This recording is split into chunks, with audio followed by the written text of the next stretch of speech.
estuvo presente, organizamos una cantidad importante de jornadas, que es nuestra finalidad, la académica, que incluso incursionamos en temas no estrictamente de nuestra materia, sino civil y penal, y tuvo un éxito importante porque la respuesta fue muy buena de nuestros asociados. Y prometemos que el año que viene vamos a seguir trabajando en este tema, ojalá con presencialidad, pero creo que el tema de esta herramienta de Zoom va a quedar, y la verdad que resultó muy buena.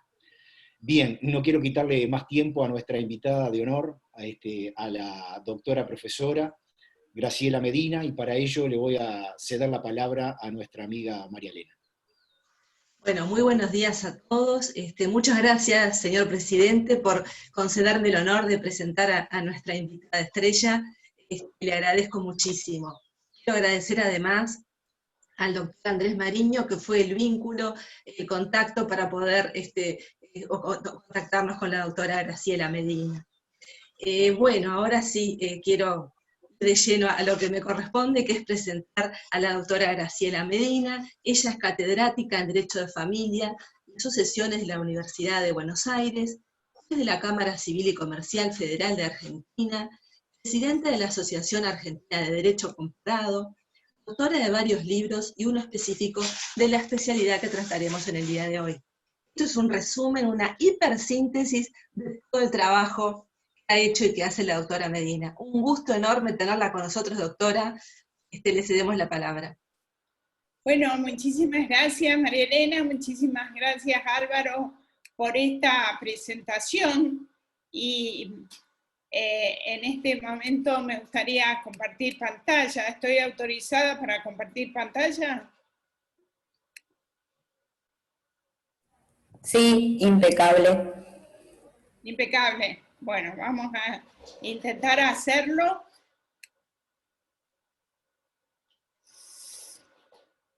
No siempre sale tan bien como uno quisiera esto de compartir pantalla, así que denme unos segunditos a ver si lo puedo hacer.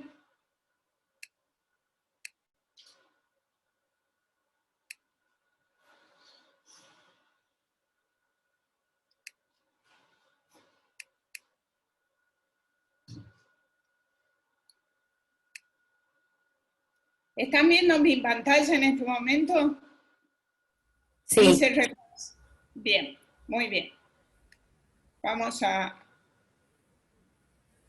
poner esto y a decir algo que se olvidaron de decir en mi presentación, que agradezco, pero creo que se han olvidado decir lo más importante. Soy casi uruguaya, porque tengo un nieto que nació en el Uruguay, que aún no conozco, que es el hijo de mi hijo mayor, y mi marido es residente uruguayo, y tengo muchas ganas de irme a Uruguay, a donde me voy el día 17 de noviembre a tratar de obtener la residencia, porque es un país que admiro, un país tranquilo, un país con mejores situación de salud en este momento que Argentina, con mejor economía, con mayor tranquilidad.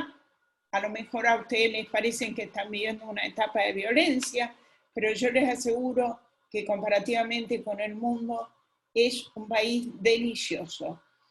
Entonces, sin más, espero que la próxima vez esto de la presencialidad me incluya y me inviten, ya que voy a vivir en el Uruguay. Lo felicito por la iniciativa y les agradezco el hecho de invitarme en un tema que me es muy caro, que es la responsabilidad y los daños en el derecho de familia, que tiene múltiples vertientes para abordar y que voy a tratar de abordar algunas de ellas. ¿Qué es lo que voy a tratar de hablar? He pasado a la segunda presentación que dice introducción. ¿La están viendo? No, vemos como si fuera la página en internet para la conexión a Zoom. Dios mío. ¿No ven responsabilidad por daños en el derecho de familia? No. Capaz si minimiza esa pantalla y... Voy a tratar de hacerlo esto. Yo creía que ya estábamos bien. Deme un minuto a ver si podemos solucionar este tema. Que les juro que no somos unos improvisados. Lo probamos antes y había salido perfecto y ahora no está saliendo. Pero como es demasiado larga la exposición, me gustaría hacerlo compartiendo pantalla.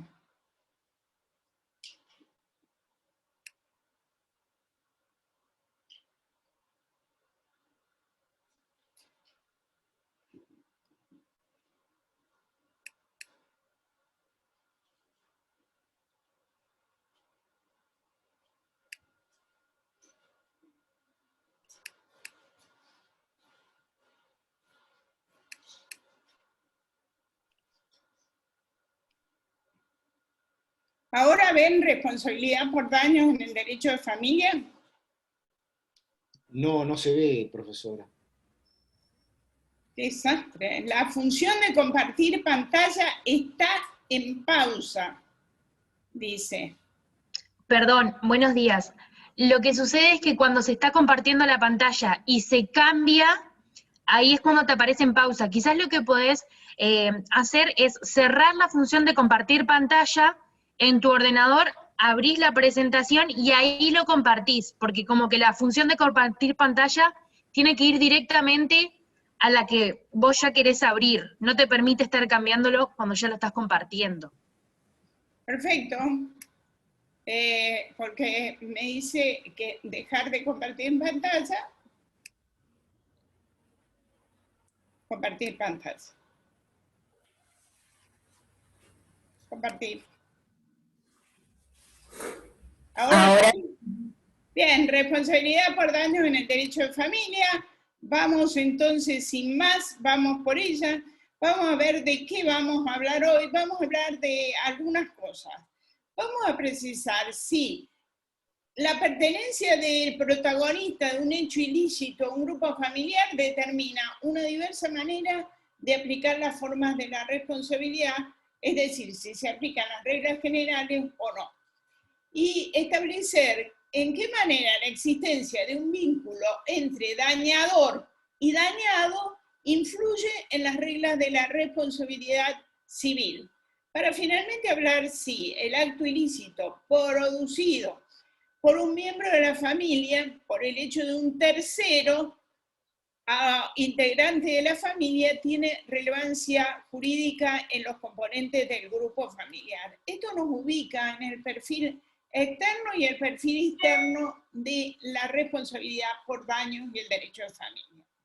En el perfil externo, lo que nos vamos a ocupar de hablar es en qué manera influye el estado familiar en los obligados a responder por daños causados por integrantes de la familia. Cuando el daño es causado por un tercero, y en qué manera influye no solo en los obligados a responder, sino en los legitimados para reclamar por daños contra integrantes de la familia. Me explico. Si nosotros chocamos a una persona soltera, quien nos va a reclamar daños y perjuicios va a ser esa persona soltera, pero si en vez de ello chocamos, o mejor dicho, choca un hombre, porque los hombres son los que manejan peor, las mujeres manejamos muy bien, a una persona casada que tiene hijos y tiene padres, y tiene la desgracia de matarlo, va a ser muy distinto los daños que tenga que pagar porque esta persona está en una familia. Lo mismo ocurre en cuanto a los obligados a responder. Es muy distinta la responsabilidad de una persona soltera mayor de edad capaz que de un niño o de un adolescente, en cuyo caso van a responder sus padres, sus tutores, sus guardadores. Se amplía, se elonga la cantidad de responsables cuando el hecho es realizado por una persona que se encuentra en la familia. Y lo que más nos va a interesar es hablar del perfil interno. El perfil interno de la responsabilidad consiste en determinar cómo va a influir el hecho de vivir en familia para reclamar los daños y perjuicios que unos y otros se causen. ¿Cómo aplicamos las reglas de la responsabilidad civil? O por el hecho de ser daños que se producen en el seno de la familia, no se aplican las reglas de la responsabilidad civil. Esto que les acabo de decir, creo que se llama perfil externo o exofamiliar, que es la influencia del estado familiar obligado a responder por los daños causados por los integrantes de la familia y los legitimados para reclamar los daños contra Ay, por Dios, me muero con esta voz. Y en el perfil interno, la influencia del estado familiar para reclamar por los daños a los miembros de la familia. El perfil externo es importante para hablar de la responsabilidad por muerte o daño a un miembro de la familia, por la responsabilidad por muerte del novio, la responsabilidad causada por daños a los hijos en el marco de la fecundación asistida, tema que yo no voy a tratar, pero ¿qué ocurre si en el marco de un proceso de fecundación asistida yo traigo a luz un hijo que tenga severas discapacidades? ¿Quién va a ser el legitimado para cobrar el daño? Lógicamente, el hijo a quien se le produjo ese daño. Pero los padres también pueden reclamar daños por el mal accionar médico, y en ese caso, ¿en qué carácter? ¿Podrán reclamar los daños derivados de los alimentos que tienen que pagar o de los gastos de salud a ese niño?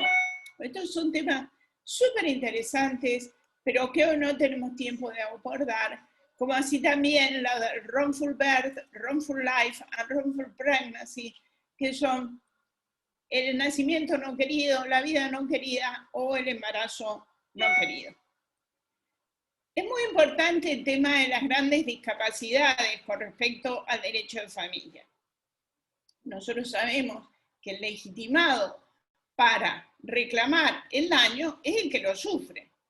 En un caso de mala praxis médica, la niña esta que tienen en pantalla, no queda ninguna duda que puede reclamar los daños.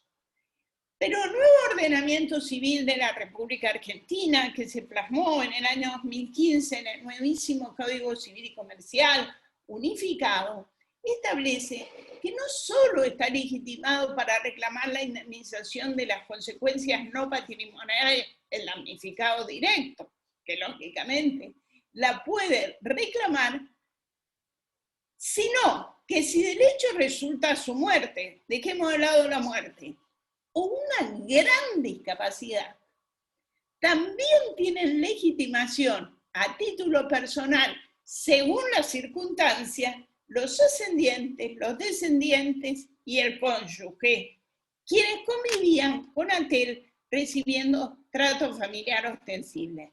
Y no hay ninguna duda que si una mala praxis médica deja a esta niña en estas condiciones, no solamente tiene derecho a reclamar el daño ella como legitimada indirecta, sino aquellos que conforman su núcleo familiar, que también sufren el daño.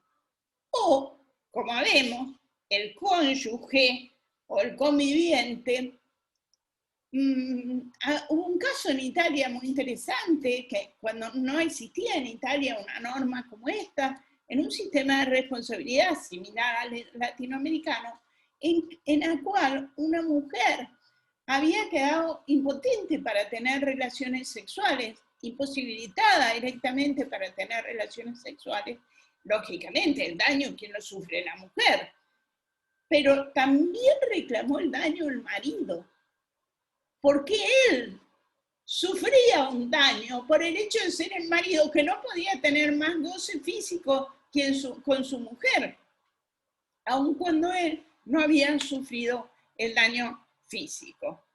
Pero lo más importante quizás para ustedes y para nosotros es los daños que se producen en el perfil interno, es decir, entre los integrantes de la familia, entre los miembros de la familia. Dejemos de lado aquellos que producen terceros a los miembros de una familia. Fijémonos lo que se produce en la violencia doméstica, en el daño por incumplimiento de los deberes familiares, en los daños por la ruptura de la unión convivencial, en el daño por la ruptura de los esponsales, por la falta de reconocimiento de hijos, por la transmisión de enfermedades, por los daños producidos al régimen de comunicación o custodia, por el abandono de personas, tan común en estos momentos, lamentablemente, con las personas mayores. Bueno, la evolución del derecho de familia ha tenido, el derecho de familia en la responsabilidad ha tenido una evolución. En una concepción patriarcal era imposible que pensáramos en este tipo de daño. ¿Por qué? Porque si el marido dañaba a la mujer o a los hijos, lo hacía dentro de su deber de corrección derivado de la autoridad marital o de la patria potestad. La evolución del concepto de familia también ha traído la evolución en el concepto de la responsabilidad, y hoy no se aceptan que existan daños en el derecho de familia. Sin embargo, hay muchos que siguen manteniendo el concepto de la inmunidad familiar. ¿Qué es la inmunidad familiar?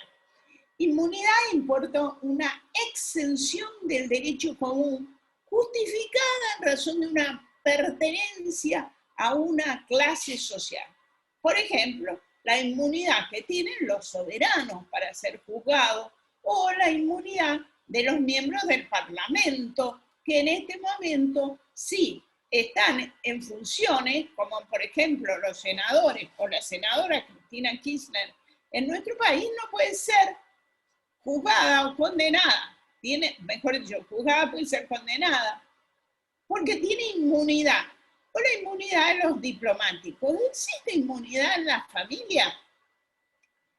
La inmunidad en la sede familiar consiste en impedir la aplicación de las reglas sobre la responsabilidad civil basada en cuando se produce un acto ilícito de un miembro de la familia hacia otro, o en los casos en que se cause un daño a un miembro de la familia. La inmunidad familiar tiene los siguientes fundamentos. En primer lugar, la unidad de los cónyuges, se dice la exigencia de proteger la tranquilidad del hogar, la armonía de la familia, que las molestias pudiesen generarse en un determinado juicio civil.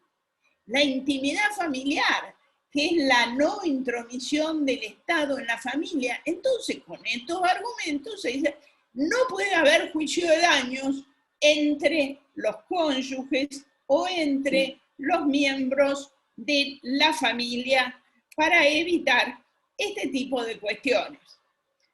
La inmunidad familiar fue abandonado en Estados Unidos hace mucho tiempo, porque la teoría surge en Estados Unidos, cuando se comenzó a aceptar las acciones de daños entre los cónyuges por accidentes de tránsito. Porque la inmunidad familiar llevaba a que no hubiera ninguna posibilidad de ejercer un juicio de daño entre cónyuges. Pero si mi marido sale y marcha atrás, desconcentrado, choca mi auto, ¿qué pasa? Yo no lo voy a poder demandar a mi marido para que funcione la paz social, porque hay otras maneras. Evidentemente que lo puedo demandar, porque los dos tenemos compañías aseguradoras y de lo que se trata es de que las compañías aseguradoras paguen. Así la doctrina de la inmunidad que impedía las acciones entre cónyuges perdía su sentido.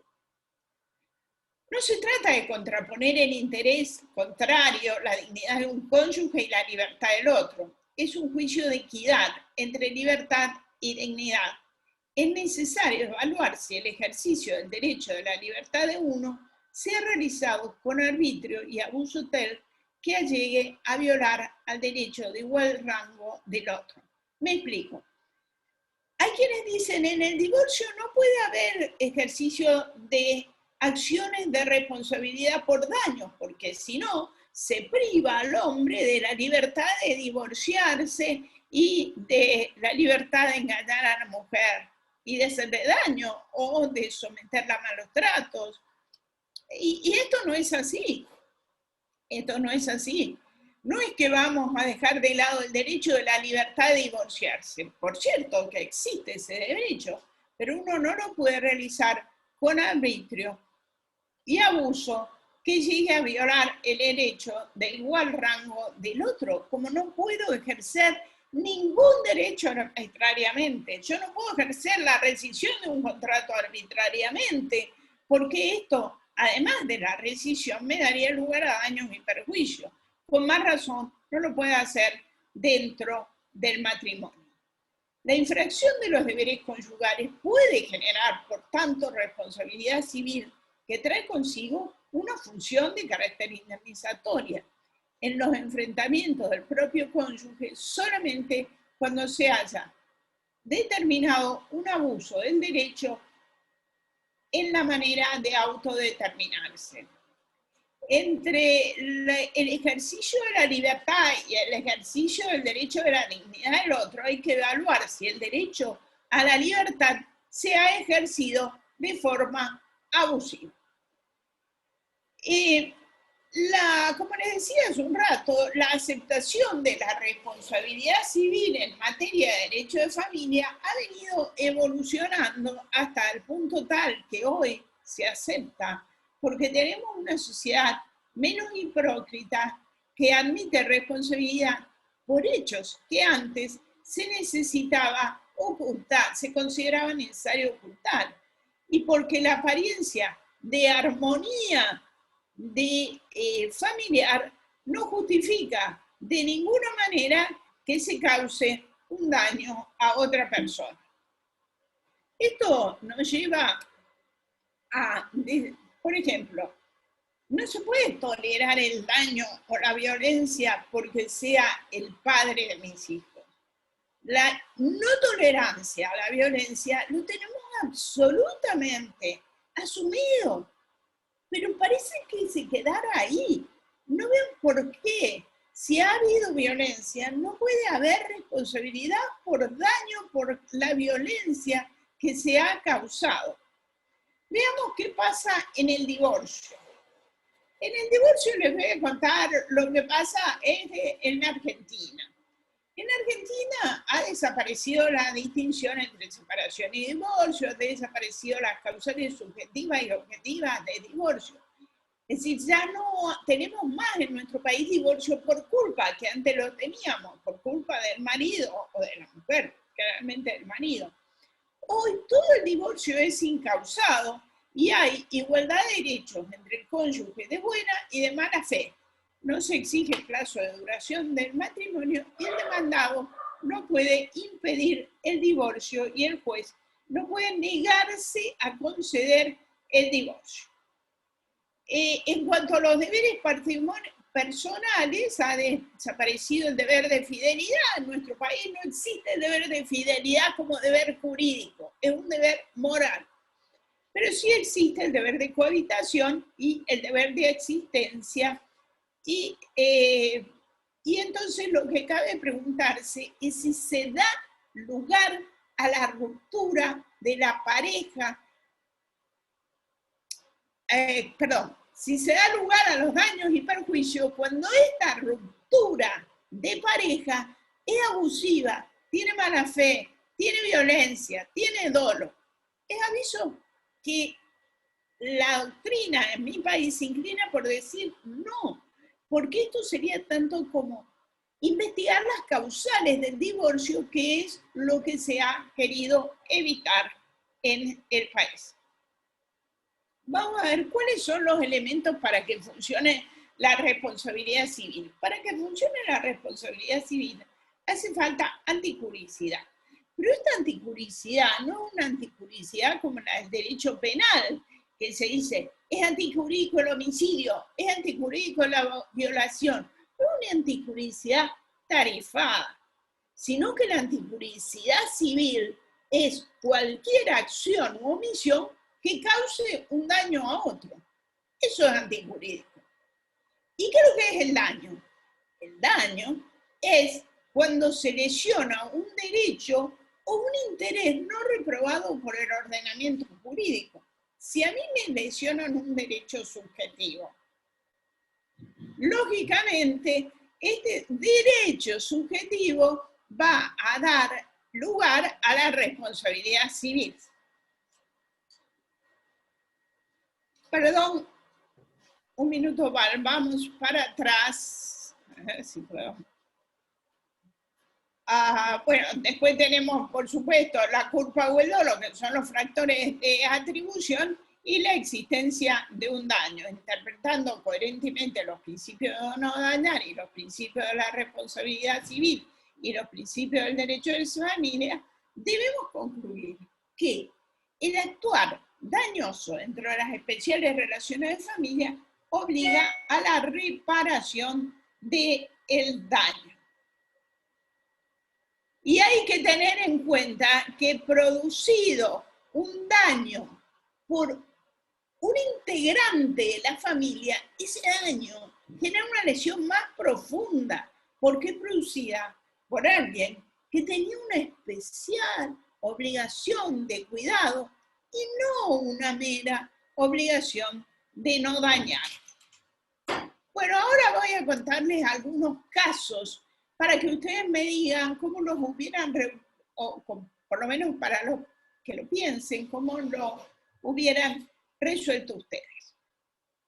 El primer caso que les quiero contar es un caso de La Pampa. La Pampa es una provincia argentina que está en el centro de nuestro país, que en una ciudad chica, una mujer fue múltiples veces infiel.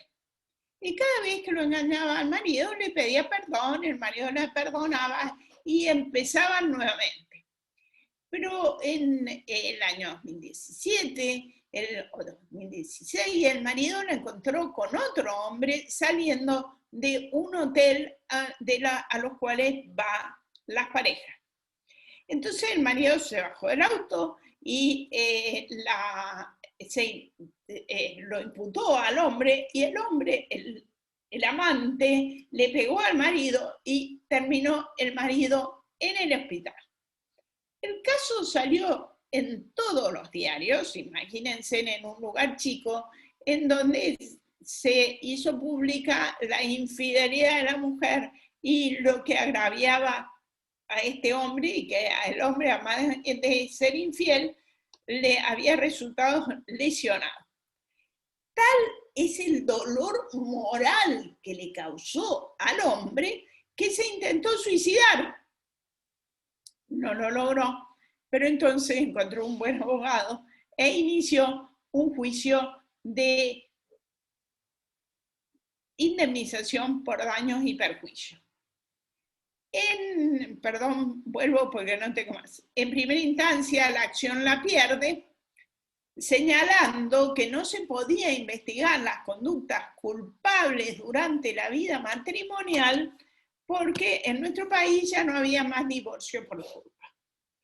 En segunda instancia, la Cámara revoca esta decisión, porque dice que no haya causales o que el divorcio sea sin causa, no quiere decir que en el seno del matrimonio desaparezca el impedimento de no dañar. No puede ser que alguien dañe a otro, que se ejerzan los derechos de divorciarse de la manera como lo ejerció esta mujer, violando su deber de fidelidad y hiriendo o violentando psicológicamente a su marido, e indemnizaron los daños y perjuicios pedidos por el marido. Mientras que la Corte de la provincia de La Pampa revocó la resolución de segunda instancia, señalando nuevamente que no se pueden investigar las conductas durante la vida matrimonial, aun cuando sea culpable, dolorosa y cause daño. Acá tengo un segundo caso que fue resuelto en el año 2016 en la provincia de Mendoza, donde yo estoy en este momento, en el que una mujer sufrió violencia doméstica, malos tratos, ofensas verbales y físicas de parte de su marido durante años, violando la dignidad humana y sus derechos personalísimos. La mujer inició acción por la culpa del marido, más daños y perjuicios. La Corte, que es el último tribunal de la provincia, dijo, mira, el divorcio no va a salir por culpa, pero va a salir un divorcio sin causa porque rige en un ordenamiento civil. Pero sí le vamos a hacer lugar a la acción por daños y perjuicios, y confirmó la acción de daño moral que ya había sido otorgado por la Cámara, porque el matrimonio no es un sitio donde se pueda injurar, ofender, lastimar física o psíquicamente, gratuitamente, y no hay inmunidad familiar y por ende corresponde otorgar la indemnización. Esta mujer hacía 38 años que sufría violencia psíquica y psicológica de su cónyuge, sufría depresión por las injurias, y también allí se citó la ley de protección integral a la mujer. La Corte mendocina dijo que el cese de las causales, ni el divorcio por causa objetiva, impiden condenar a la reparación por el daño causado. En este otro caso, que se resolvió en la capital federal, el marido promovió una acción de divorcio, la demandada reconvino e interpuso un reclamo por daño psicológico y moral derivado de la situación familiar, y al igual que en el caso de Mendoza, el divorcio se dictó por causales sin causa, pero se admitió el resarcimiento de los daños provocados por las injurias o por los malos tratos producidos durante el matrimonio. La propinante dijo que estaba fuera de discusión, que no debían discutirse las causas del divorcio, pero sí la responsabilidad por daños derivados de la violencia doméstica, donde había habido amenazas de muerte hasta en el lugar del trabajo.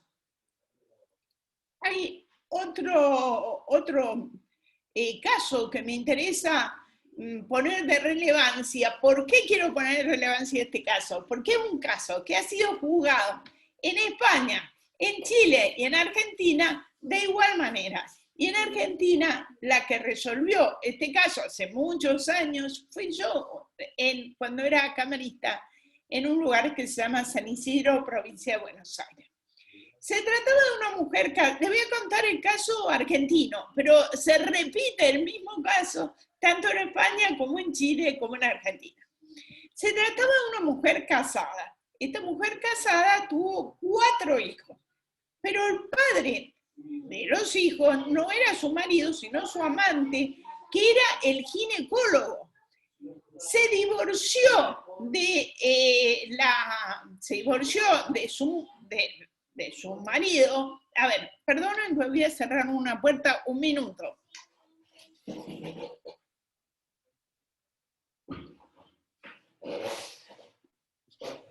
Se divorció la mujer. Después de tener los 4 hijos, como a los 8 años, se divorcia de su marido y se junta con el ginecólogo, pero jamás le dicen no se divorcia, se separa de su marido. Y se junta con el ginecólogo, pero nunca le dicen al marido que los hijos no eran de él. Y obligan al señor a que mantenga a los hijos hasta que los hijos lleguen a la mayor edad. Cuando llegaron a la mayor edad, le confesaron que sus hijos no eran sus hijos. Y en este caso se inicia una acción por daños y perjuicios. Acción por daños y perjuicios por el inmenso daño moral que le habían hecho a este hombre que siempre creyó que sus hijos eran sus hijos, cuando sus hijos no eran sus hijos, sino eran producto de una infidelidad de su esposa. Acá el daño se produjo por la falta de fidelidad, y fidelidad es el compromiso moral de exclusividad sexual que se tiene con una persona. En primera instancia, en el caso, lo habían rechazado cuando llegó a la Cámara, la cual era su integrante con otro excelente profesor, que es el doctor Arasi, se le hizo el lugar a la infidelidad por daño moral, por violación al deber de fidelidad. Aunque también podría haber sido hecho por daño material, por los alimentos pasados que no correspondían, pero estos no fueron reclamados. Negar la indemnización en este caso crearía un régimen de inmunidad por daños de un cónyuge causado al otro solamente porque existe una relación o existiera una relación de familia. ¿Qué es lo que hay que proteger en este caso? ¿Qué paz social? Se estaría admitiendo una situación de privilegio para dañar dentro del matrimonio. ¿Qué es hoy la fidelidad? La fidelidad es la recíproca dedicación espiritual y física, lo que comporta lealtad recíproca. Esta es una definición de una profesora española.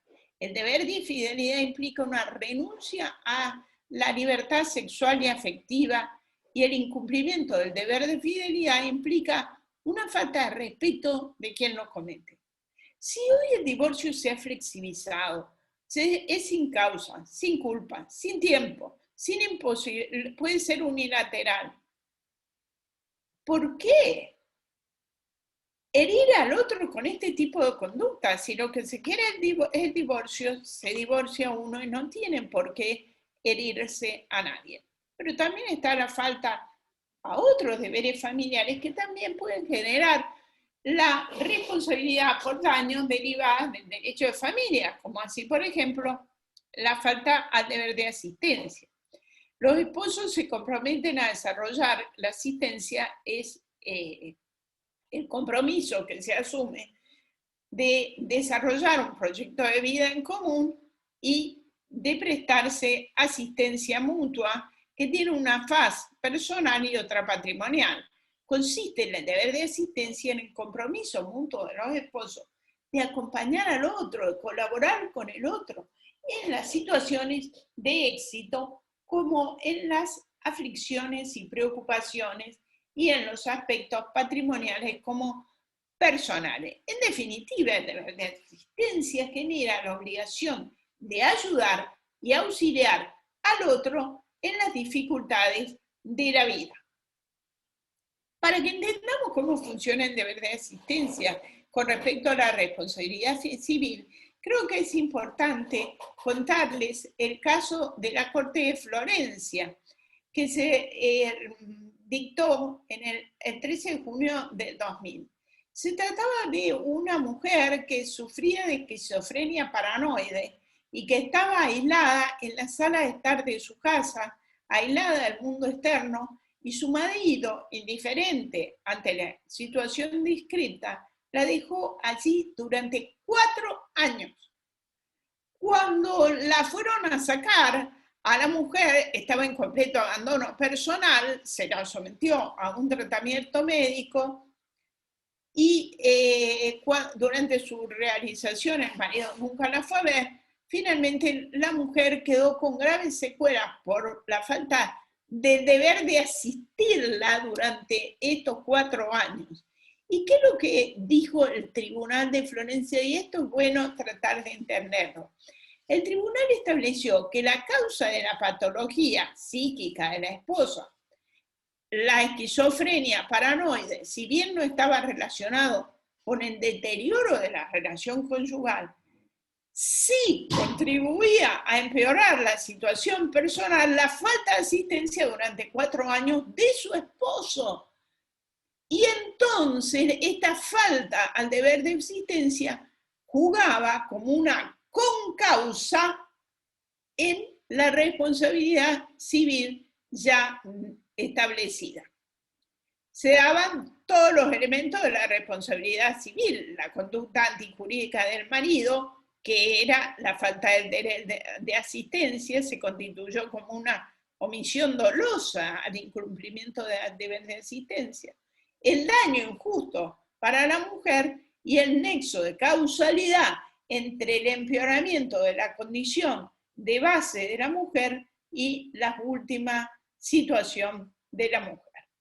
Acá hay que tener en cuenta, porque en algunos países hay una negativa a indemnizar los daños y perjuicios producidos por la falta a los deberes matrimoniales. No hablemos de los del divorcio, sino la falta del deber matrimonial que se incumple y produce daño. Dicen, no, el deber matrimonial tiene, el divorcio tiene otras sanciones. Lo primero que nosotros tenemos que decir es que el matrimonio no es una causa de justificación del daño. Que yo me haya casado no le da derecho a mi marido a herirme, ni a incumplir el deber de fidelidad, o a incumplir el deber de asistencia y producirme los daños como los que se vieron en el Tribunal de Florencia. Por otro lado, la pensión compensatoria no sirve para paliar el daño. Lo que yo necesito es que se me indemnice el daño sufrido, los alimentos posteriores al divorcio. Tampoco sirven para indemnizar el daño sufrido. Los alimentos posteriores del divorcio, en los países que lo admiten, sirve solamente para el deber de subsistencia. Pero esto resulta insuficiente como remedio indemnizatorio. Por otra parte, no convence el argumento de la paz social. ¿De qué paz social me hablan? Dicen, hay que evitar los litigios, que evitar que se ventilen las culpas. Lo que pasa es que el mantenimiento de la paz social se encuentra en la posibilidad de reparar los daños, no en dejar a las víctimas de la violencia o de los incumplimientos de los deberes matrimoniales sin reparación. Eso no es paz social. La paz social entonces se encuentra en la posibilidad de reparar los daños que un sujeto sufra, aunque tenga un vínculo matrimonial respecto del otro, ya que el respeto al Estado de Derecho implica el respeto al derecho de los ciudadanos y nadie pierde esa calidad de persona por ser miembro de una familia. Las normas del derecho de familia es cierto que tienen consecuencias indirectas, como la exclusión hereditaria, la indignidad, la revocación de las donaciones, pero esto, insisto, no alcanza para reparar el daño, no son suficientes para la víctima.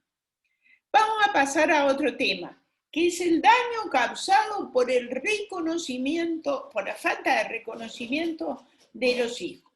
Les digo que en mi país estas son la mayor cantidad de causas de daños y perjuicios que se producen normalmente, que es cuando un padre extramatrimonial no reconoce voluntariamente a su hijo durante años. Normalmente la madre a veces no hace nada para que lo reconozca, pensando que algún día lo va a reconocer, pero lo cierto es que los padres que se niegan y no reconocen a sus hijos. Hay que tener en cuenta, hay quienes dicen, no hay que ejercer una acción de responsabilidad contra el padre que no lo reconoce, porque puede ser que alguna vez lo reconozca, tiene tiempo durante toda la minoridad, porque el reconocimiento es un acto jurídico voluntario. Y el no reconocimiento no es un acto irreversible.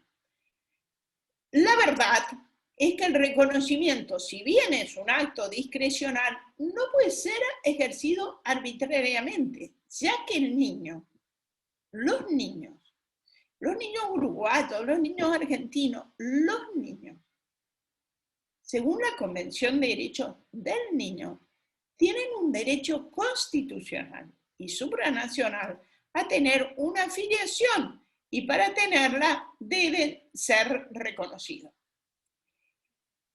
Otros dicen, la falta de reconocimiento ya tiene una sanción en la indignidad hereditaria. En la aplicación de la norma de la responsabilidad civil podría dar derecho a una infinidad de juicios. O no existe regulación específica, y me quiero detener en este tema. Esto de que no existe regulación específica. No hay una norma que me obligue a mí a indemnizar. Perdón. ¿Desde cuándo se necesitan normas específicas para hacer lugar a las acciones de responsabilidad civil? Eso es la responsabilidad penal, que es una responsabilidad que está tarifada automáticamente. En la responsabilidad civil basta con que se den los presupuestos de la responsabilidad civil para que funcione la indemnización. Y acá hay un acto ilícito, porque el padre tiene la obligación de reconocer obligatoria a su hijo. Y la madre extramatrimonial no puede ir e inscribir el hijo a nombre del padre, sino que en todo caso puede iniciar una acción por reconocimiento. No existe además ningún interés del niño a ser dañado, ni existe una familia alguna entre el no reconociente, la madre, y el hijo no reconocido. La indemnización tiene una función reparadora que no se logra con la indemnidad, que además no procede de oficio. Quienes no les gusta la indemnización por daño van a decir, la acción de reparación no contribuye a las relaciones entre padres e hijos. Perdón, ¿qué relación entre padres e hijos me está hablando usted? Si este señor no lo reconoce, ¿cuál es la relación? ¿La relación futura? Sería tanto como decirle al hijo, no tengas acceso a la justicia para ver si después te amo. Esto de que no se repara por las relaciones futuras, parte de presumir, sin base cierta, que el padre no reconociente será más proclive a aceptar buenamente a su hijo extramatrimonial, amarlo, si éste no ejerce sus derechos. Estas son presuposiciones muy lejos de lo que es el derecho civil. Lo que para nosotros tiene importancia es que el hijo tiene un derecho constitucional y supranacional otorgado por la Convención de los Derechos del Niño a conocer su realidad biológica, a tener una afiliación, y para ello, para tener una afiliación paterna extramatrimonial, requiere del reconocimiento del progenitor varón, ya que la madre no puede atribuirle la paternidad. En nuestro ordenamiento, hoy hay una norma expresa que reconoce la reparación del daño causado como una obligación paterna y que dice, el daño causado al hijo por la falta de reconocimiento es reparable. Cierto es que no hacía falta la norma, pero por las dudas, para enfatizar esta situación, se puso este artículo. Les quiero contar que la primera vez que se reconoció un caso de responsabilidad por daños causados por la falta de reconocimiento fue por una valiente juez de San Isidro, un departamento de la provincia de Buenos Aires, donde yo alguna vez fui camarista. Esto fue en el año 1983, antes de que nuestro país adhiriera a la Convención de Derechos del Niño. Se trataba de una mujer que había tenido una hija con un señor que nunca la había reconocido a la hija. la hija, el señor seguía manteniendo relaciones de amante con la madre y trataba bien a la hija, le pagaba el colegio y le pagaba algunos gastos, pero nunca la reconoció. La madre tampoco reclamó, porque evidentemente tenía una relación amorosa con el padre, hasta que a los 13 años el padre la dejó al amante y dejó de pasarle el sostén a la hija no reconocida. Y la hija demandó por daños y perjuicios, por la falta de reconocimiento, por la falta de posibilidad de tener el apellido paterno, por la falta de, por la imposibilidad de acceder a su verdad biológica, por el daño moral y material causado, y aún sin la vigencia de la Convención de los Derechos del Niño en nuestro país, se hizo lugar a la acción por daño. En primera instancia no se hizo lugar, porque se dijo, no, la madre es la culpable, porque la madre, bueno, las madres siempre somos la culpable, también para los jueces, porque la madre debió iniciar las acciones de responsabilidad. La madre, eso es trasladar sobre el cuerpo de la madre la responsabilidad por el incumplimiento paterno, que ella no podía hacer nada para evitarlo. ¿Cuál es el daño en estos casos? El daño moral deviene de la falta de emplazamiento familiar, de la negativa, de la falta del derecho a la identidad específicamente, configurado por la falta del derecho del uso del nombre y por la falta de ubicación en una familia determinada. ¿Y cuál es el daño material? El daño material está dado por las carencias materiales que le produce la falta de padre. En este caso, lo que nosotros queremos señalar es que dentro del daño material también se puede ubicar la pérdida de chance. Hubo un caso muy conocido acá en Argentina, muy bien juzgado por la Corte de Mendoza, cuando estaba en la Corte de Mendoza la doctora Kemelmacher de Carlucci, reconocida jurista latinoamericana, en la que la madre era una enfermera. El padre era un distinguidísimo médico, que estaba casado y tenía otros hijos. El padre no reconoce a la niña extramatrimonial, la niña es criada con grandes esfuerzos por la madre, y la hija reclama los daños y perjuicios, inicia la acción de reconocimiento y reclama los daños y perjuicios. Y el padre dice, ¿qué daños y perjuicios me reclaman? La niña está gordita, saludable, evidentemente no ha necesitado nada. Y como los alimentos prescriben, y la niña va a la escuela, la niña ¿de qué? Tiene un buen coeficiente intelectual, no tiene daño moral alguno. Y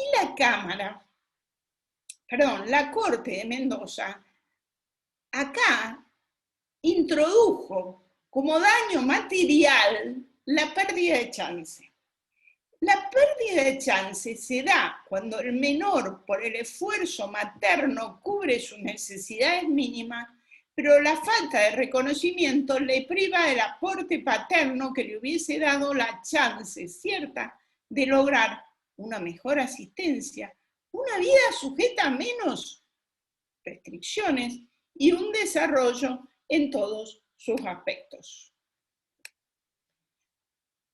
La pérdida de chance, bueno, el precedente de Mendoza y un precedente de Santa Fe, donde se dijo no hay pérdida de chance.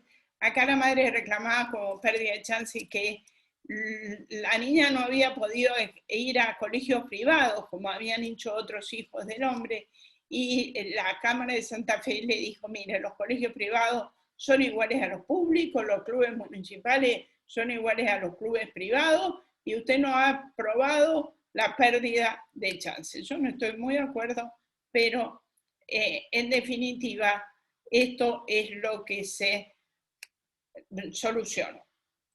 Esto es lo que se resolvió. Como dije, se negaron algunas veces los daños materiales concebidos como alimento, alegando que como el progenitor reconociente le suministró alimento, el hijo no tuvo perjuicio. Esta negativa resulta injusta e injustificada, porque el cumplimiento del responsable libera al irresponsable, y esto nunca puede ser así. Y el último tema que quiero abordar es un tema de muchísima actualidad, que es la responsabilidad por daños por impedimento de contacto. Esto se da mucho en mi país, al menos, que es el hecho que las madres, las mujeres que tienen a veces la tenencia, la guarda o el régimen de custodia, llámenlo como ustedes quieran, de los menores, impiden injustificadamente el contacto con los progenitores varones.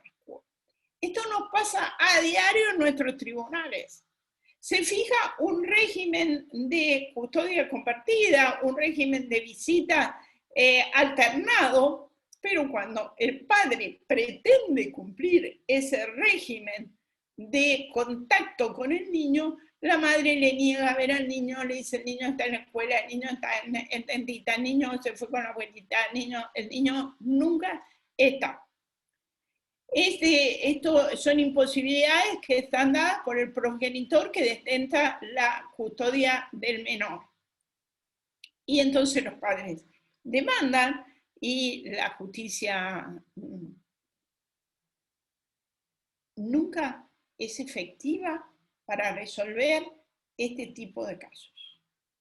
En general, pasan años y finalmente se pierde la infancia de los hijos sin que los padres puedan tener comunicación con los hijos.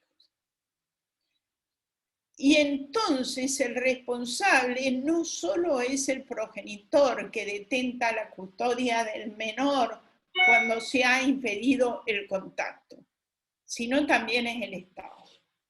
Porque el Estado no ha otorgado los medios idóneos para que la comunicación sea ejercida por los padres. Y la función del Estado, frente al derecho de comunicación del progenitor que no tiene la custodia, consiste en lograr que pueda efectivizarse el régimen de comunicación aún contra la voluntad del grabado, ya que la no realización de la comunicación impide las relaciones personales entre padre e hijo y supone un fracaso por parte del Estado, ya que el Estado debe brindar los instrumentos necesarios para hacer justicia. Múltiples han sido los casos en que se ha resuelto en nuestro país condenar a los padres o a las madres que impiden la comunicación durante años con el padre o que hacen SAP. Es decir, que alertan a los hijos en contra de sus progenitores varones y que los alejan de ellos. Lamentablemente, el daño es irremediable, porque nada que se indemnice puede devolver al padre el contacto con sus hijos. También en Europa se ha condenado al Estado, porque el cumplimiento de un régimen de comunicación y custodia ordenado por un juez en sentencia firme no basta. Debe tener medios eficaces para ejecutarlo y hacerlo efectivo. La imposibilidad de cumplimiento del régimen de visitas por falta de medidas adecuadas para su realización importa una infracción del Estado al propio ordenamiento. Frente al derecho de comunicación, el Estado debe tomar las medidas, el Estado son los jueces, debe tomar las medidas positivas aptas para ejecutar las sentencias firmes dictadas por los jueces.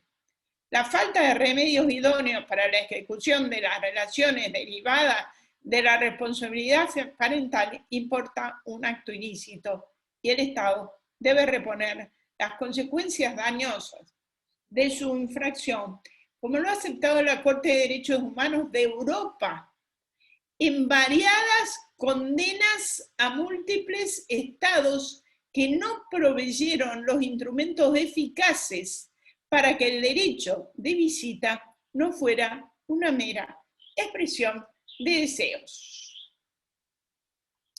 Bueno, en este caso, ¿cuáles son los presupuestos? La antijuridicidad, que es la obstrucción del derecho a mantener una comunicación con el hijo, que es una conducta antijurídica, y la contrariedad de esta conducta con el ordenamiento jurídico es evidente. Pueden haber eximentes, como la falta de relación de causalidad. El impedimento puede ser justificado en razones fundadas. En este caso no habrá responsabilidad. Pero no basta como eximente la oposición del menor. No se ve al padre porque el menor no quiere. Cuando esta oposición del menor proviene de un lavado de cerebro del padre o de la madre. Probar que la incomunicación es justificada siendo insuficiente la sola invocación del deseo del hijo. ¿Y cuál es el daño? Para el hijo hay un claro daño moral, eventuales perjuicios de su salud psicofísica, y para el padre, además del daño moral, hay angustias, enfermedades por estrés, perturbaciones laborales, problemas de asistencia al trabajo, gastos realizados para concretar la visita frustrada. Para un padre no poder ver a su hijo es lo peor que le puede pasar en su vida. Los eximentes, estos son eximentes de la falta de reconocimiento. Volvemos al tema de la falta de reconocimiento. Puede haber eximentes en la falta de reconocimiento. Yo puedo decir, yo no reconozco a mi hijo, porque no sabía que era mi hijo, nadie me avisó que había tenido un hijo. O por la imposibilidad de reconocer. Para terminar, señores, porque creo que he abusado de vuestro tiempo y de vuestra generosidad, yo les hago una pregunta. ¿Puede quedar sin indemnizar el daño injustamente causado? ¿A ustedes qué les parece? A mí me parece que no. Muchísimas gracias por su tiempo. Espero que me vuelvan a invitar y nos veremos muy pronto nuevamente. Gracias nuevamente por vuestro tiempo. Graciela, muchas gracias a ti por tu excelente exposición. Por supuesto que te comprometemos, y capaz que con presencialidad, porque ya que vas a ser uruguaya, el año que viene te volvemos a invitar. Muchas gracias por tu tiempo y tu generosidad, realmente. Yo no sé si ustedes quieren hacer algún tipo de preguntas, estoy absolutamente a vuestra disposición. Adelante con las preguntas.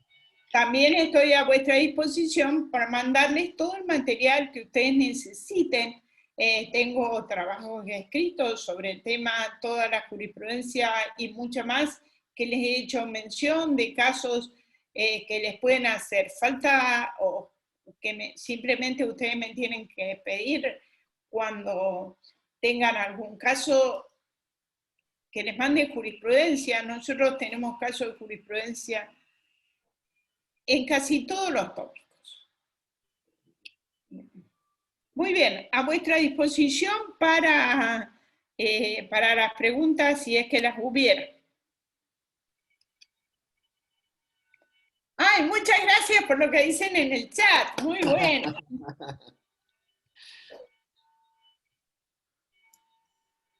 Bueno, ¿alguna pregunta de algún compañero o compañera?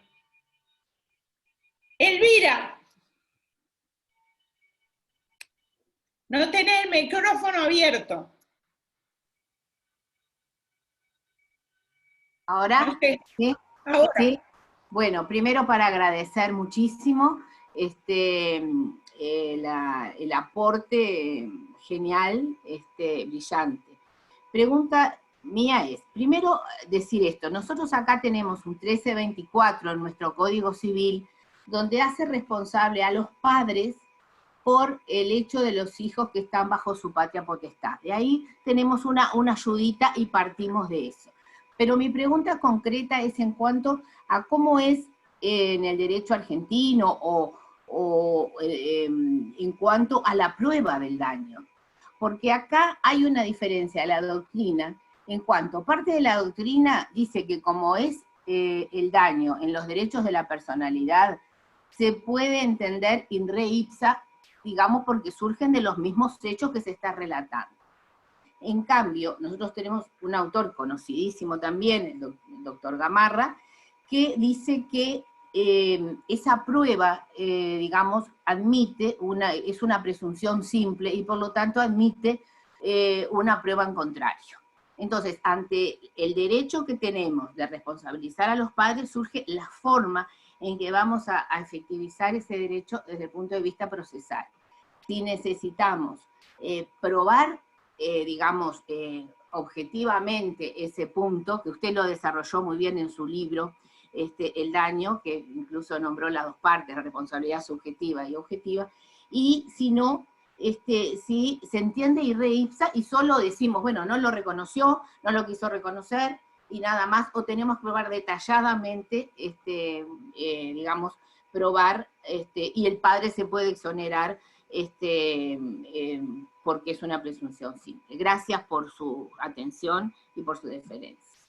Bueno, muchas gracias por la pregunta. Lo primero que voy a hacer cuando pueda es comprarme los libros de Gamarra, porque cada vez que hablo en el Uruguay me citan a Gamarra, y como Gamarra es el dios, y además muy caro, los libros nunca me los compré, ahora me los compro. Ahorro y me los compro. En la Argentina tenemos dos tipos diferentes de responsabilidades. En cuanto a la responsabilidad del padre por los daños y perjuicios causados por sus hijos menores, padre que responde por los daños de los hijos, es una responsabilidad absolutamente objetiva a partir de la reforma. Es decir, el padre no se puede eximir probando que educó bien al hijo, que lo mandó bien al colegio, que no estaba bajo su égida. No, el padre responde siempre, aun cuando el hijo no conviva con él. En el caso de la responsabilidad por daños, por la falta de reconocimiento de los hijos menores, en principio la responsabilidad surge en re ipsa, es decir, el daño moral se debe presumir, pero no así el daño material. El daño material hay que probarlo para determinar la cuantía del daño material. Por ejemplo, si yo soy una mujer empresaria y súper rica, y otro señor, mi chofer o mi personal trainer, tuve relaciones con él y el señor nunca reconoció a mi hijo, hubo que hacer acciones de filiación. No se puede decir que en este caso hay daño en sentido material. Yo deberé probar qué daño en sentido material. Sí, daño moral, siempre va a haber daño moral.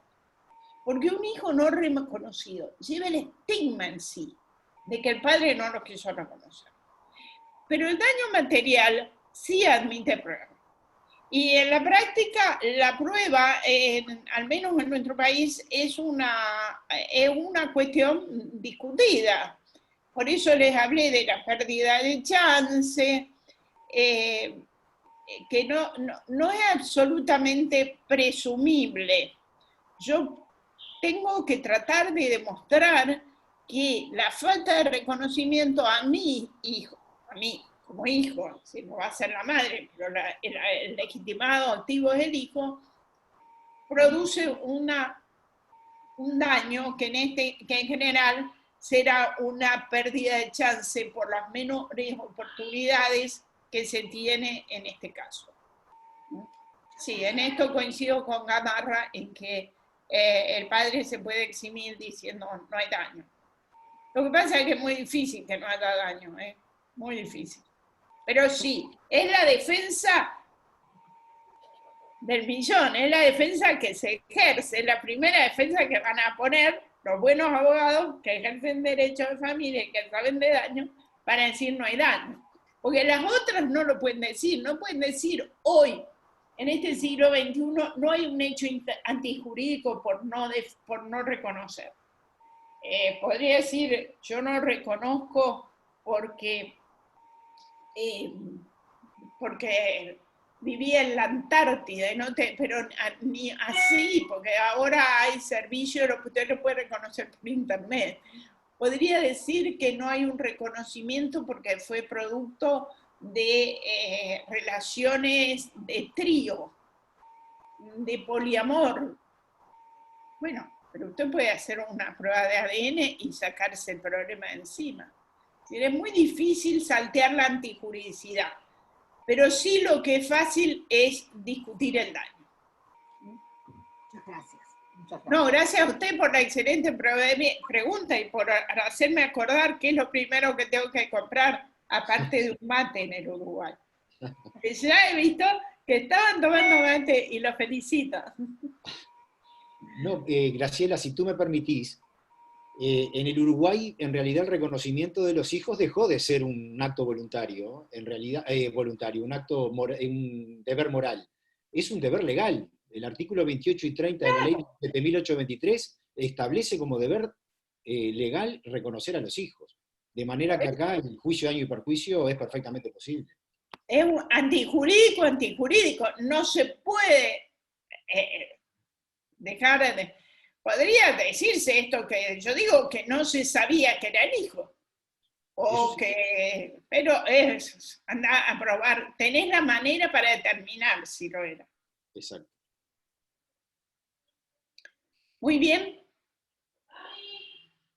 Si ustedes me permiten, entonces nos estamos despidiendo.